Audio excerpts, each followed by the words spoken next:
Best position para sa maliit na junjun mo. For today's vlog, yan po yung ating pag-uusapan. Pero bago yan, kung hindi pa po kita subscribers, mag-subscribe ka na po muna. Maraming salamat. God bless po. So ano na nga ba yung mga best position na kailangan mong gawin kapag hindi kalakihan si junjun mo?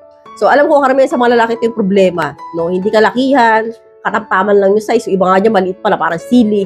So iniisip nila, ano kayang magandang position na gawin, no? Para po masayahan pa rin si Inday, no? Kahit na maliit ang junjun mo. So, bibigyan po kayo Lods ng 3 position na talaga nga naman para sa maliit na junjun mo. So, proceed na po tayo agad sa number 1. So, patagilid position, ito po ay perfect na gawin kapag po hindi kalakihan si junjun mo. So, bakit? Kasi po, kapag patagilid, no, naiipit. So, alam naman po natin na naiipit, no, kahit hindi po kalakihan, mararamdaman pa rin Inday yan. Kasi, may sayad, no? So, napakagandang gawin ng patagilid position. Yung, alam niyo na patagilid, di ba? Para kayong magkatalikod sa isa't isa.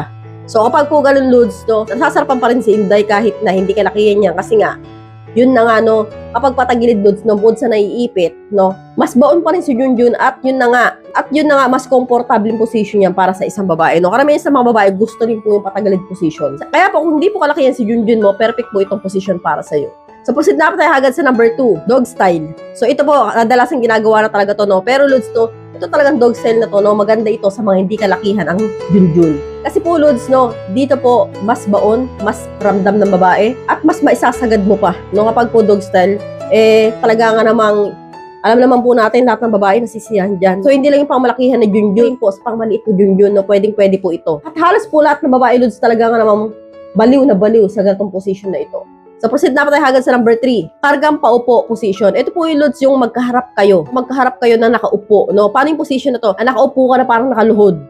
So, yung babae, nasa harapan ninyo, magkaharap kayong dalawa, and then habang bumabayo. So, sa ganitong paraan, Lods, no, ito po ay perfect. Talaga nga namang position na isa rin ito sa mga paborito ko, no?